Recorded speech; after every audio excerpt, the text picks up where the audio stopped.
Buenos días, amados hermanos. Nuevamente vamos a tener esta mañana la oportunidad de estudiar la palabra de Dios. Y en este caso vamos a mirar una profecía del Antiguo Testamento acerca del nacimiento de nuestro Salvador, o sea, asociado con la Navidad. Alguien ha dicho que el personaje central de la Biblia es el Señor Jesucristo. Si quitamos al Señor de la Biblia no tiene sentido, porque todo el Antiguo Testamento apunta hacia Él y todo el Nuevo Testamento habla de lo que Él hizo. Él es el protagonista, Él es el personaje central. Pero al mirar el Antiguo Testamento hay un profeta que es mesiánico, porque casi todos sus escritos están relacionados directamente con el nacimiento del Mesías. Y se trata de Isaías. Isaías fue un profeta un poco familiarizado, o sea, por familia era pariente de reyes del pueblo de Israel, y sirvió en un periodo largo, más o menos como unos 50, 60 años, y sirvió bajo varios reyes. Al comienzo de su ministerio, el rey era Usías, que fue muy buen rey, y después vino Jotam, y después vino Acaz. Y realmente durante el reinado del rey Acaz, Israel vivió los peores días de su historia, porque este rey se volvió totalmente ateo, pagano, al punto de que decidió cerrar el templo para que la gente no fuera al templo a adorar a Dios. Y en lugar de eso, pues les hizo un lugar de culto a Moloch, donde los israelitas ofrecían a sus hijos en sacrificio, y sacó todos los bienes valiosos del templo, todo el oro que adornaba el lugar santo y el lugar santísimo, y se lo entregó a los asirios. Entonces ese es un rey realmente nefasto, un rey malvado para el pueblo de Israel. Y durante ese reinado estuvo Isaías. Y los eruditos piensan que este pasaje de Isaías capítulo 9, del 1 al 7, fue escrito precisamente durante ese periodo del rey Acaz. Entonces, este pasaje de Isaías 9, versículos 1 al 7, es muy conocido, y digamos que en el mundo de la música, en la música clásica, es conocido porque es parte del oratorio que compuso Jorge Federico Händel, que se llama El Mesías. Y digamos que es un canto solemne, maravilloso, que capta esta profecía sobre el Salvador que viene a este mundo como un niño. Entonces, acordémonos que Isaías estaba siendo inspirado por el Espíritu Santo y que fue movido a hablar sobre el nacimiento del Mesías. En este libro de Isaías se habla en varios lugares acerca del Mesías. Por ejemplo, en Isaías 7 habla de que se llamará Emmanuel, lo cual quiere decir Dios con nosotros. Y en Isaías 53 nos habla de lo que pasó en la cruz. ¿Y qué fue lo que estaba haciendo el Señor Jesucristo en la cruz? Pagando por nuestros pecados, recibiendo el castigo que nosotros merecíamos. O sea que Él tuvo una visión anticipada del Evangelio, por eso lo llaman, este pasaje de Isaías 53, lo llaman el proto-evangelio, el evangelio presentado antes. Entonces vamos a leer los versículos y vamos a pedir al Señor que nos ayude en la reflexión de este pasaje. Dice así Isaías 9, del 1 al 7. Dice: mas no habrá siempre oscuridad para la que está ahora en angustia, tal como la aflicción que le vino en el tiempo que livianamente tocaron la primera vez a la tierra de Zabulón y a la tierra de Neftalí, pues al fin llenará de gloria el camino del mar, de aquel lado del Jordán, en Galilea de los gentiles. El pueblo que andaba en tinieblas vio gran luz. Los que moraban en tierra de sombra de muerte, luz resplandeció sobre ellos. Multiplicaste la gente y aumentaste la alegría. Se alegrarán delante de ti como se alegran en la siega, como se gozan cuando reparten despojos. Porque tú quebraste su pesado yugo y la vara de su hombro y el cetro de su opresor, como en el día de Madián. Porque todo calzado que lleva el guerrero en el tumulto de la batalla y todo manto revolcado en sangre serán quemados, pasto del fuego. Porque un niño nos es nacido, hijo nos es dado, y el principado sobre su hombro, y se llamará su nombre admirable, consejero, Dios fuerte, Padre eterno, príncipe de paz. Lo dilatado de su imperio y la paz no tendrán límite. Sobre el trono de David y sobre su reino, disponiéndolo y confirmándolo en juicio y en justicia, desde ahora y para siempre. El celo de Jehová de los ejércitos hará esto. Entonces oremos para que el Señor nos confirme su palabra en nuestros corazones. Señor, gracias por esta visión que le diste a Isaías y de la cual escribió, anunciando tu nacimiento, Señor Jesús, tu aparición en nuestro mundo. Señor, edifícanos con tu palabra. Pon, Señor, el fundamento de nuestras vidas por medio de tu palabra. Y lo pedimos en el nombre precioso tuyo, Señor Jesús. Amén. Muy bien. Si ustedes se dan cuenta, el primer versículo que leímos, o sea, Isaías 9:1, se enfoca sobre la tierra de los gentiles, la llama la Galilea de los gentiles. Y es un territorio que queda al norte de Israel, precisamente donde está el mar de Galilea, y es un territorio más bien despoblado, con muy pocos asentamientos. En la época del Señor Jesús, habían dos pueblitos ahí, a orillas del mar. Uno es Capernaum, y el otro es Tiberíades.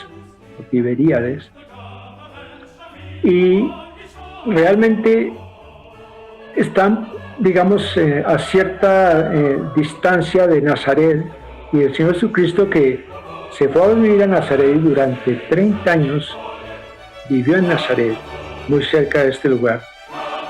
Al final, cuando ya Juan el Bautista estaba encarcelado, iba a morir, él se trasladó desde Nazaret hasta Capernaum, y fue realmente ahí el centro de su ministerio, Capernaum. Pues Capernaum es exactamente el lugar que el profeta Isaías reconoce como tierra de Zabulón y la tierra de Neftalí. En Mateo 4:12, precisamente dice que el Señor salió de Nazaret y se fue a la tierra de Zabulón y de Neftalí, el lugar donde se está enfocando ahora el profeta Isaías. Era una tierra que había sido en el pasado duramente castigada por su pecado, porque se habían apartado de Dios y andaban en caminos que no le agradaban al Señor. Entonces el profeta dice, en ese lugar, allí vendrá la luz en medio de las tinieblas. Es el lugar que veía en acción el ministerio del Salvador, su predicación, sus milagros. Por ahí se paseó la luz del mundo, que es el Señor Jesucristo. ¿Quién iba a pensar que Dios escogería a ese despreciado lugar? Porque los judíos lo despreciaban. Nadie pensaba en Galilea. Eso era la tierra de los gentiles. ¿Acaso puede salir algo bueno de allí? Decían. Realmente el centro de la acción del Señor cuando vino fue Galilea de los gentiles. Cualquiera hubiera pensado, no, el Señor se va a manifestar en Jerusalén, porque Él es el que va a exaltar pues la religión de los judíos. Pero no, el Señor se fue a la Galilea de los gentiles, mostrando que su ministerio era superior, incluía a todo el mundo, no solamente a los judíos. Entonces, ese es el lugar en que se enfoca este primer versículo de Isaías 9. Luego, dice en el versículo 2 que luz resplandeció en ese lugar. Juan, cuando se refería al Señor Jesucristo, dice, la luz que alumbra a todo hombre vino a este mundo. Pues aquí lo que está diciendo Isaías es que la luz que alumbra a todos los hombres se estaba paseando por ese lugar, por la Galilea de los gentiles. Lo interesante es que Dios siempre se manifiesta en medio de gran oscuridad. A lo largo de la historia de la humanidad, en los momentos más oscuros que ha tenido la humanidad, Dios ha manifestado su misericordia y su plan de salvación para los pecadores. Acuérdense cuando se manifestó el Señor en el Edén. Inmediatamente después de que Adán y Eva desobedecieron al Señor y pecaron y se apartaron de Él, inmediatamente el Señor dio su plan de salvación y habló de que la simiente de la mujer aplastaría la cabeza de la serpiente. O sea, es un anuncio del plan de salvación. Y luego cuando estaban en Egipto, los israelitas, en medio de las plagas, cuando venía la plaga de la muerte de los primogénitos, el Señor dio la salida y mostró al Cordero Pascual, cuya sangre en los dinteles, por la fe en la sangre en los dinteles, serían salvos de la muerte destructora, el Cordero Pascual. Y luego, aquí en este pasaje, en Isaías 9, vemos que en medio de la terrible idolatría del pueblo de Israel, Dios anuncia al Mesías, al Salvador del mundo. Siempre hay luz de Dios para un día oscuro. Y con seguridad que hay luz de Dios para la oscuridad que vivimos hoy. Y nosotros, los que conocemos al Señor, somos portadores de esa luz.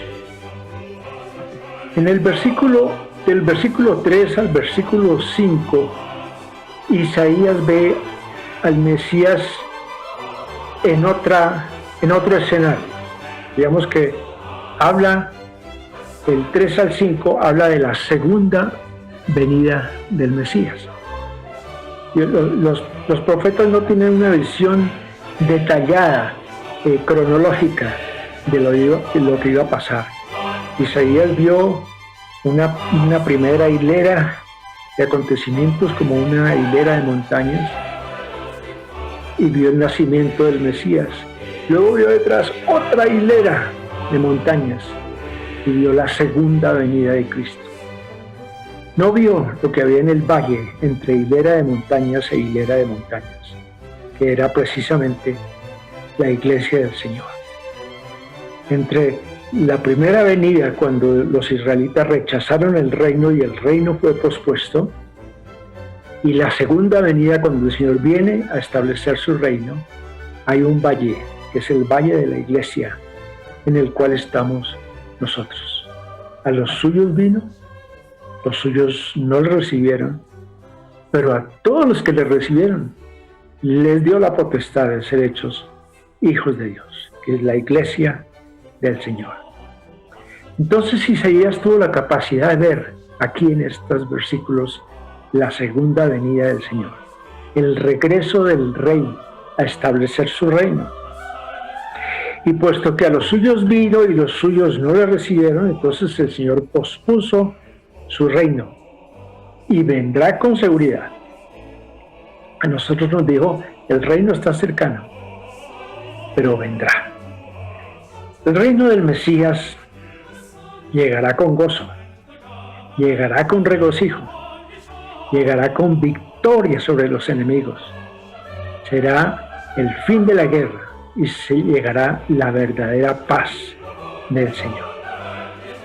Pero solamente cuando el Señor regrese, tendremos oportunidad de celebrar con Él, con gozo, con alegría, con regocijo, la victoria del Señor.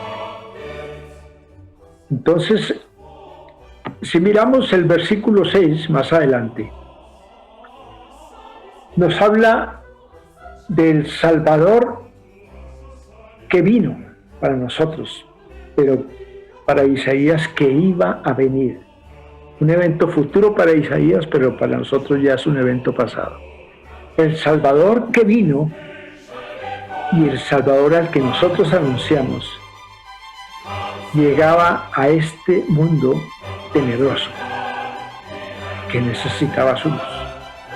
Y dice, el versículo dice, un niño nos es nacido. ¿A qué se refiere? Se refiere a la humanidad del Señor Jesús. Un niño nos es nacido. Se encarnó, tomó carne, como dice Filipenses, se hizo igual a nosotros, se hizo como hombre, pero como cualquiera de nosotros, pero sin pecado. Capaz entonces ahora como hombre de compadecerse de nuestra condición humana. Y como hombre cargó con nuestros pecados. Y como hombre es capaz de compadecerse de nosotros. Y es un perfecto sacerdote porque nos entiende. Pero también desde el versículo 6, hijo nos es dado.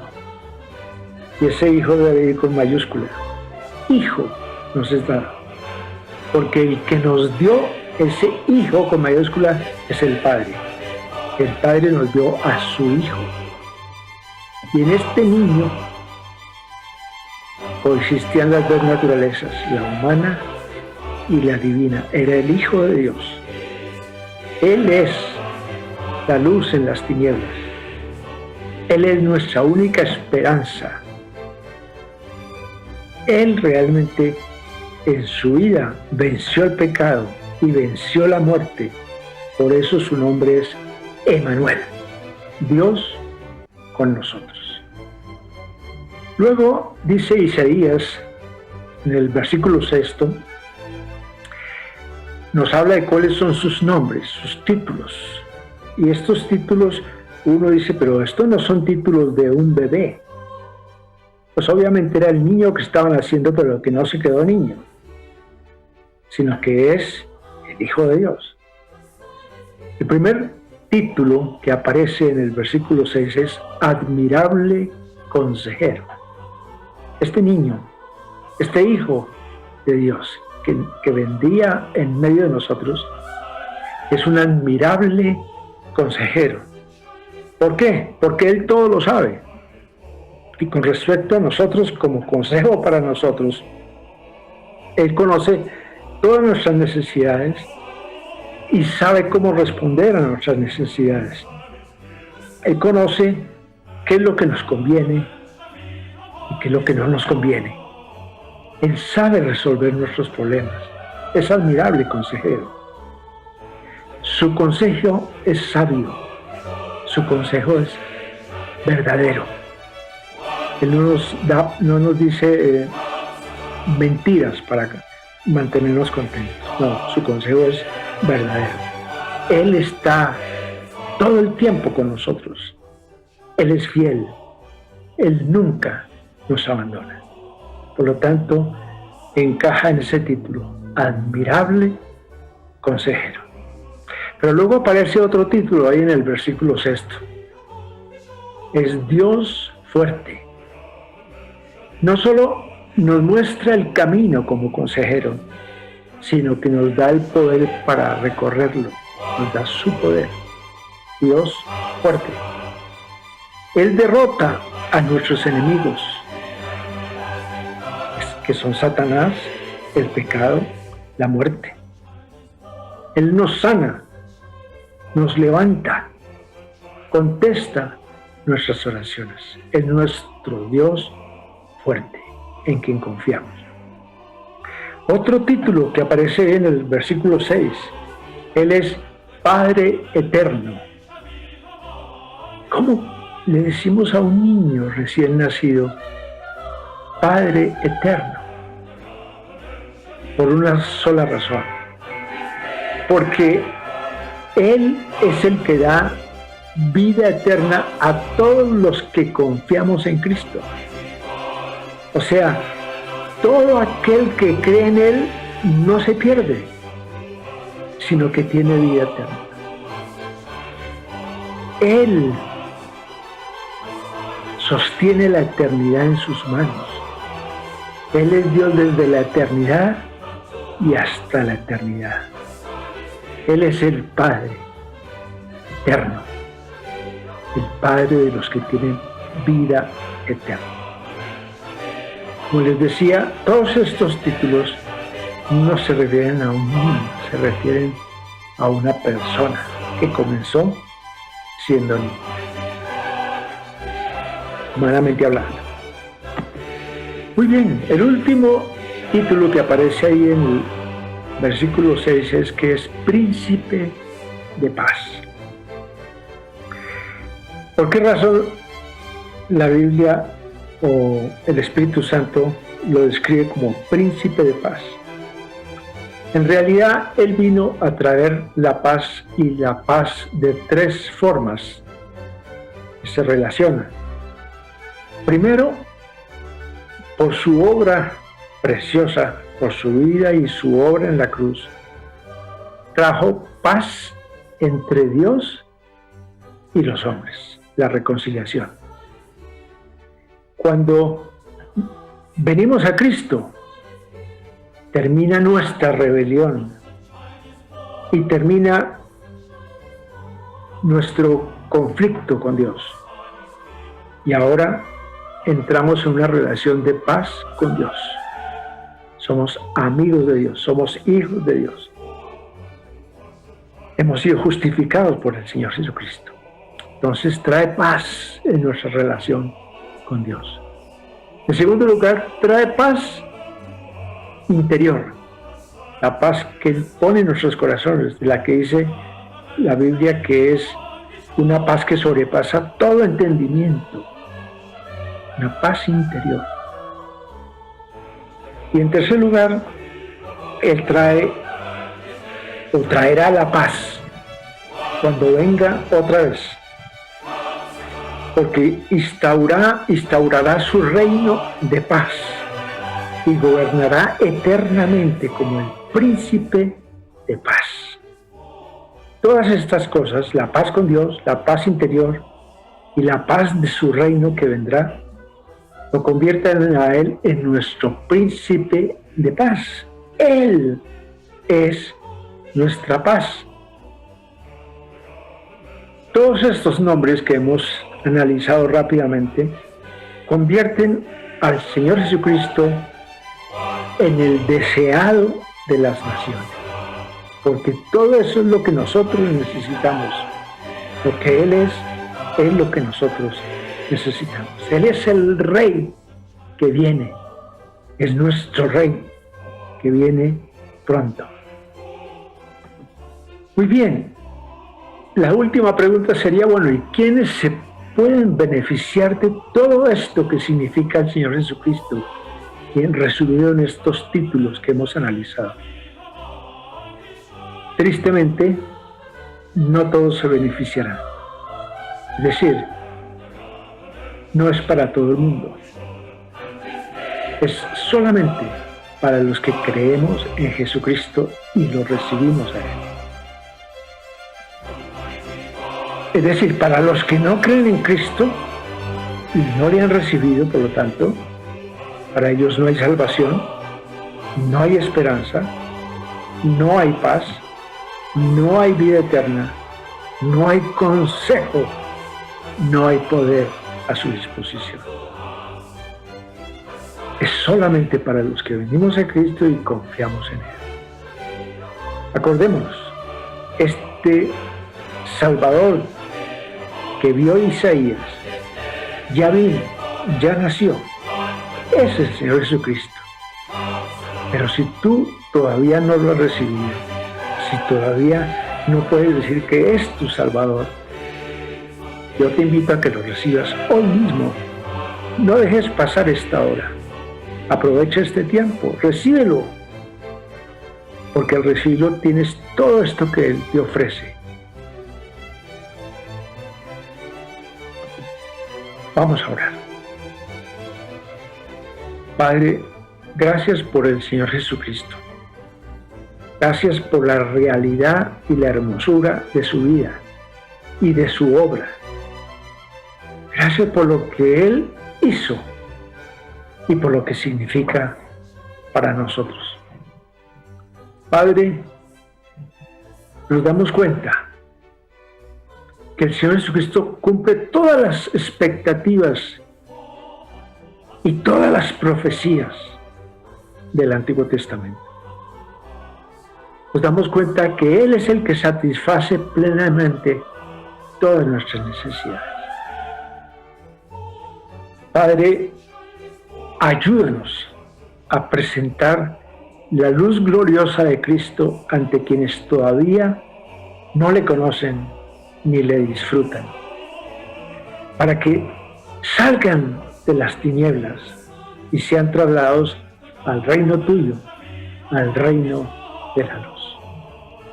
Lo pedimos en el nombre precioso del Señor Jesús, nuestro Salvador. Amén.